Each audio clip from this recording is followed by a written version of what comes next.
আসসালামু আলাইকুম। আমি শামীমা আহমেদ।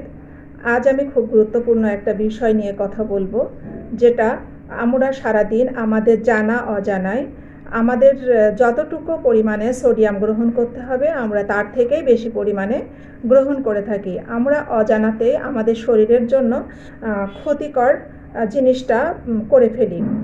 অতিরিক্ত সোডিয়াম শরীরের জন্য ক্ষতিকর, তাই কিভাবে আপনি আপনার খাবার থেকে অতিরিক্ত সোডিয়ামটা বাদ দিতে পারেন, আসুন আমরা সেই ব্যাপারে কিছু উপায় জেনে নিই।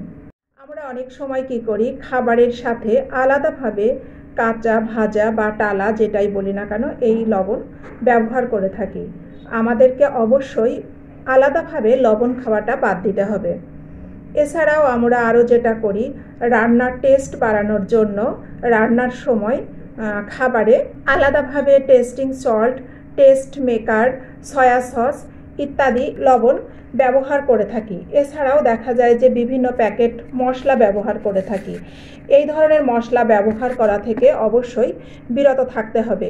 এছাড়াও কিছু খাবার রয়েছে যেটা অতিরিক্ত সোডিয়াম বহন করে থাকে, যে খাবারগুলো দই বড়া, bakery biscuit, salted biscuit, soya sauce বা বিভিন্ন ধরনের সস, তারপরে রয়েছে আপনার ফাস্ট ফুড জাতীয় খাবার। এই খাবারগুলোতে অতিরিক্ত পরিমাণে সোডিয়াম থাকে, তাই আমরা এই ধরনের খাবার খাওয়া থেকে বিরত থাকব। খুব বেশি পরিমাণে এই খাবারগুলো না খাওয়াই ভালো। এছাড়াও আরও একটি খাবার রয়েছে যেটা খুবই মুখরোচক খাবার, চানাচুর, চিপস, পাঁপড়।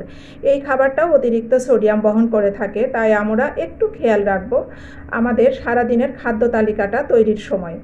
আপনি যদি অতিরিক্ত পরিমাণে সোডিয়াম গ্রহণ না করেন, যদি অতিরিক্ত সোডিয়াম না খান, তাহলে আপনার হার্ট এবং কিডনি দুটোই সুস্থ থাকবে। সারাদিনে একজন মানুষের সোডিয়াম গ্রহণটা 2300 মিলিগ্রামের মধ্যে সীমাবদ্ধ রাখতে হবে, যা 5 থেকে 6 গ্রাম বা 1 চা চামচ। এই লবণটা আপনি আপনার রান্না সহ সারাদিনে গ্রহণ করতে পারেন। আশা করি সবাই সুস্থ থাকবেন। স্বাস্থ্য সচেতনতাই আমাদের মূল লক্ষ্য।